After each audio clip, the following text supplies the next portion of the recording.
खुशी जी लंदन से। राधे राधे महाराज जी। राधे राधे महाराज जी। महाराज जी, अगर रिश्तों में और आत्मसम्मान में किसी एक को चुनाव करना हो तो किसका करें? भावनात्मक और अति विचारक स्वभाव होने के कारण अपने आप को आत्मनिर्भर कैसे बनाएं महाराज जी? ये आत्मसम्मान का अर्थ आप क्या लेती हैं?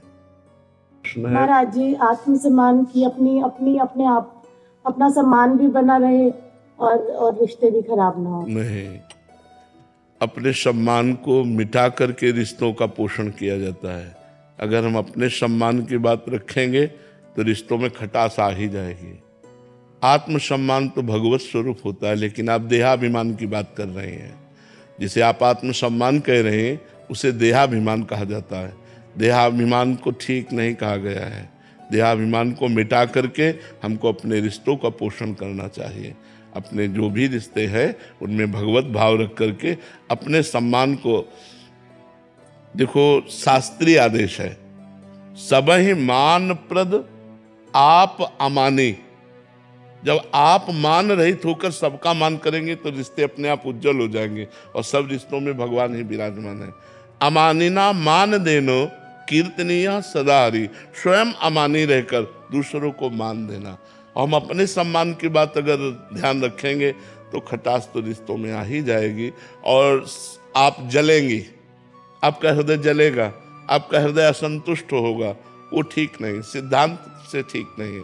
सिद्धांत से आप अमानी बनिए, दूसरों को सम्मान दीजिए, दूसरों से सम्मान लेने की भावना न रखिए, दूसरों को सम्मान देने की भावना रखिए, तो आपका हृदय उदार हो जाएगा और वास्तविक आत्मसम्मान आपका होगा। वास्तविक आत्मसम्मान आपका होगा जब आपसे कोई कटु व्यवहार करे तो आप उससे प्रेम का व्यवहार करें, तो भगवान देख रहे हैं, वो आपको प्यार करेंगे। और जिसको भगवान प्यार करते हैं उसे सारा संसार प्यार करता है। जा पर कृपा राम की हुई ता पर कृपा करे सब कोई। तो हमें लगता है आप आत्मसम्मान की भाषा को देहाभिमान में बदल रही हैं। देहाभिमान आत्मसम्मान नहीं होता, सबका सम्मान ही आत्मसम्मान होता है, क्योंकि आत्मा सब में विराजमान है। ऐसे तो रिश्तों में खटास आ जाएगी, कड़ुआहट आ जाएगी, आपका हृदय संतप्त हो उठेगा, सो ठीक नहीं है। पंकज जी, राधे राधे महाराज जी। महाराज जी, यूट्यूब के माध्यम से काफी वर्षों से आपको सुन रहा हूँ, आपकी बातों को जीवन में उतारने का प्रयास भी कर रहा हूँ। महाराज जी, मेरा प्रश्न है कि जब आपने संन्यास लिया और घर रिश्ते नाते त्याग दिए तो शुरू के कुछ महीनों में आपको अत्यंत प्रतिकूलता का सामना करना पड़ा होगा। उन परिस्थितियों में पूरे जीवन भर प्रतिकूलता ही प्रतिकूलता सहता रहा हूँ। आज क्या आप हमें अनुकूल समझ रहे हैं? दोनों किडनी खराब है, कोई अंग ऐसा नहीं जो हमारा दर्द न कर रहा हो। तो बचपन से लेकर अभी तक प्रतिकूलता ही प्रतिकूलता, तो प्रतिकूलता मेरी अनुकूलता बन गई है। समझ रहे हो ना? दुख सहते सहते दुख मेरा साथी बन गया है, इसलिए मुझे अब दुख से परेशानी नहीं रहती। अब दुख, अपमान, निंदा, इनसे मुझे प्यार हो गया है। पूरे जीवन भर चलते चलते मुझे इनसे प्यार है। अब और कष्ट बढ़ता है तो मुझे और सुख मिलता है। जाना है, शरीर को छूटना है। मैं शरीर नहीं हूँ, ये नाशवान है। मैं भगवान का दास हूँ। वो अविनाशी स्वरूप हमारा है जो चिदानंद में सेवा में भगवान की जाता है। इसलिए हाँ, पहले दिन हमारे विश्वास को भगवान शंकर ने पुष्ट किया। जब मैं 13 वर्ष का शरीर था तो शाम के माताजी से केवल बताया, पिताजी से तो हिम्मत नहीं थी क्योंकि बहुत कठोर स्वभाव के थे, तो उनसे डर लगता था बात करने में। तो माताजी से कहा कि माताजी हम कल बाबा जी बन जाएंगे। बाबा जी बन जाएंगे। उन्होंने विनोद समझा और हमारी बात बन गई, क्योंकि उन्होंने विनोद समझा। अगर सीरियस समझती तो रो देती या कुछ हमको आदेश करती, और उन्होंने विनोद समझा तो ध्यान ही नहीं दिया। भगवान ने हमारी बात बना दी। सब सो रहे थे, उठे, पिताजी को मानसिक प्रणाम किया, सैया पर थे, माताजी को प्रणाम किया, भाई बहनों को हाथ जोड़ा, और एक छोटी सी गीता, और एक ब्राह्मण कुल में जन्मे थे इसलिए चटाई, और वो एक लोटा, क्योंकि गायत्री यज्ञोपवीत हो जाता है ना, तो गायत्री के लिए उतना लेकर बस वो फिर घर से भागे। पैजामा कुर्ता या ऐसा पैंट शर्ट, हाफ पैंट या शर्ट या पैजामा कुर्ता क्या था मुझे ध्यान नहीं है उस समय, मतलब गृहस्थी वेश में ही भागे। और 15 किलोमीटर चलने के बाद थक गए, तो एक शंकर जी का मंदिर आता है नंदेश्वर, सरसौल में, सरसौल ब्लॉक में नंदेश्वर महादेव, वहां जंगल में जाकर के रुके। अब जब 12 बजे भूख लगी, क्योंकि सुबह से कुछ ना कुछ घर में मिल जाता था, अब सुबह तो मिला नहीं, चलते चले आए, अब दोपहर के 12 बज गए, भूख लगी। तो पहली बार हमारे मन में प्रश्न उठा कि कैसे जीवन निर्वाह होगा, जीवन निर्वाह कैसे होगा, कहाँ रहेंगे, कहाँ जाओगे। तुरंत हम कहा ये तो हमको परास्त कर देगा प्रश्न। तुरंत हम कहा भगवान जैसे रखेंगे, हम भूखों मर जाएंगे लेकिन घर नहीं जाएंगे, हर कष्ट सहेंगे। इतने में एक आदमी आ गया, हमारे विश्वास को भगवान ने तुरंत पुष्ट किया। एक आदमी आ गया, उसने कहा बच्चा यहाँ एक सूर स्वामी रहते थे, जानते हो क्या? तो हम कहा हम यहाँ नए आए, हम जानते किसी को नहीं। तो कमंडल खोला और 1 लीटर दही होगा, मीठा दही, गांव के दूध गड़वा का लाल लाल दही, लाल रंग का हो गया। उनका तुम पी लो, अब हम वापस नहीं ले जाएंगे, उनके लिए लाए थे, वो है नहीं तो आप पी लो, वो संत कहीं चले गए होंगे। तो हमें सब कुछ लगी, हम कहा हम क्यों पी ले? बोले नहीं पी लो, महादेव जी की ऐसी इच्छा है। तो उसी लोटे में डाल के 3-4 लोटा निकला, छोटा लोटा था। और जब वो गए तो 1 लीटर दही में खूब छक गए ना, बस जो ही गए सो शंकर जी के ऐसे पिंडी को पकड़ के खूब रोए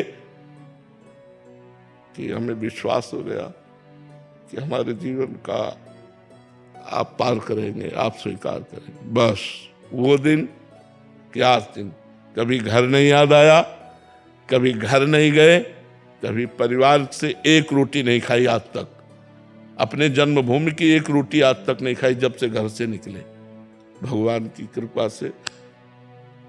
तो बहुत बड़ी जीवन यात्रा कट गई। अब बताओ, हम किसी आश्रम या ऐसा हमारा उद्देश्य नहीं रहा, इसलिए हम कहीं रुकते नहीं थे।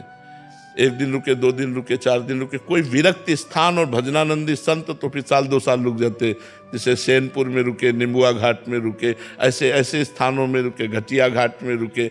नहीं तो ऋषिकेश से लेकर बनारस तक यही हमारा रोड था, बस यही घूमना गंगा के किनारे, और जो प्रारब्ध वशात मिल जाए वही खा लेना, किसी से कुछ कहना नहीं, मांगना नहीं, कभी स्वेटर नहीं पहना, कभी शाल नहीं ओढ़ा, कभी कंबल नहीं ओढ़ा, इतने दिनों में।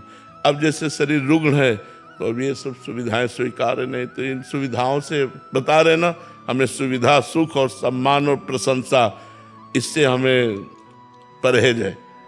ये सब हो रहा है अंदर। आपको सच्ची बताऊं, कोई हम मतलब अहंकार या सफाई की बात नहीं है, इसका कोई महत्व नहीं, ये सब मायाकृत लीला हो रही है।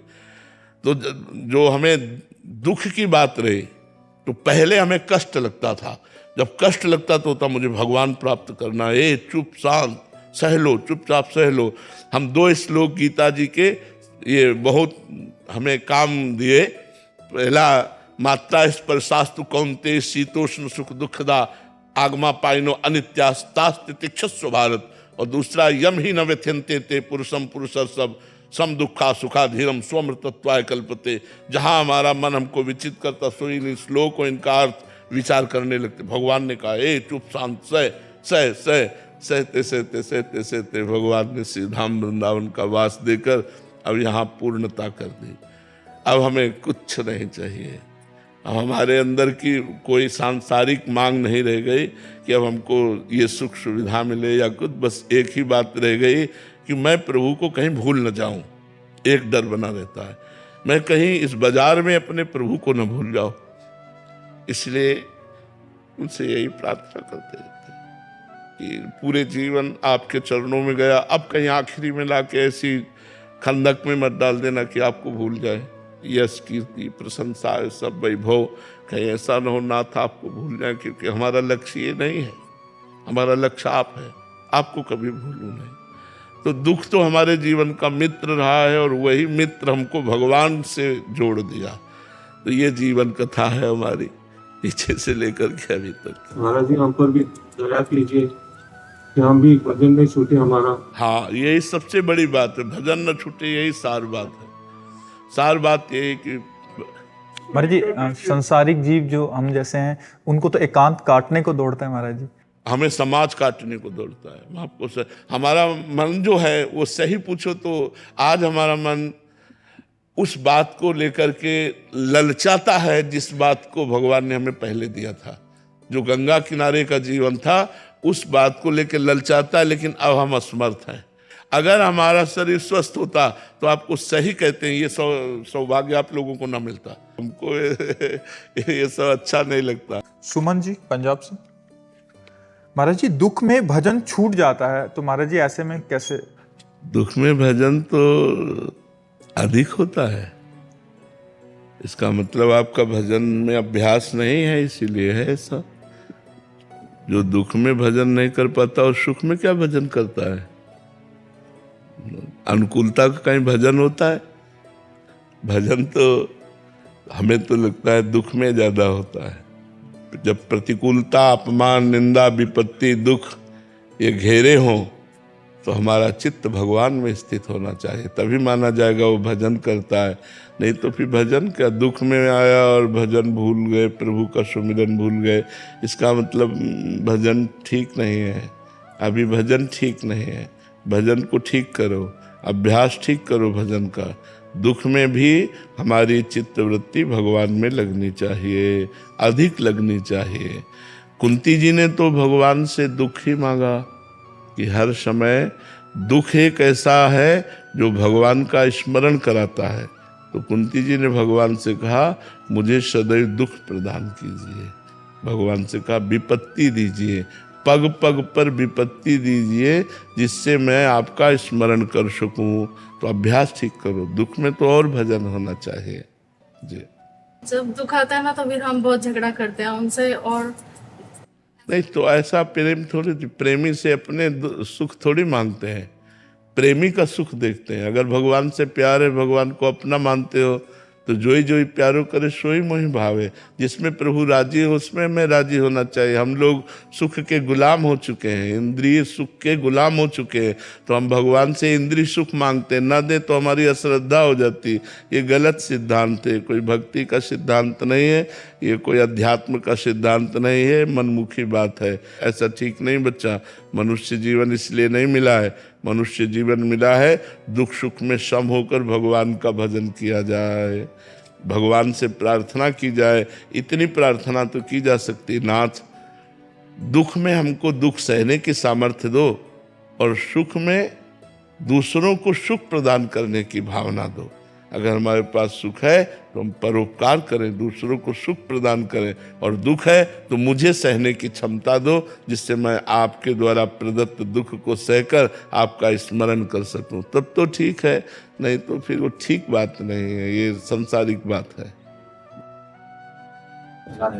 राधे राधे महाराज जी। महाराज जी जिस समय जीवात्मा शरीर छोड़ता है वो अपने सभी शरीर संबंधियों को भूल जाता है और कर्मानुसार अन्य योनियों को प्राप्त होता है, तो उसके लिए जो पूजा पाठ धार्मिक अनुष्ठान जैसे तर्पण इत्यादि किए जाते हैं तो उसका क्या महत्व महाराज जी? जीवात्मा को प्राप्त होता है क्या? हाँ वो प्राप्त होता है।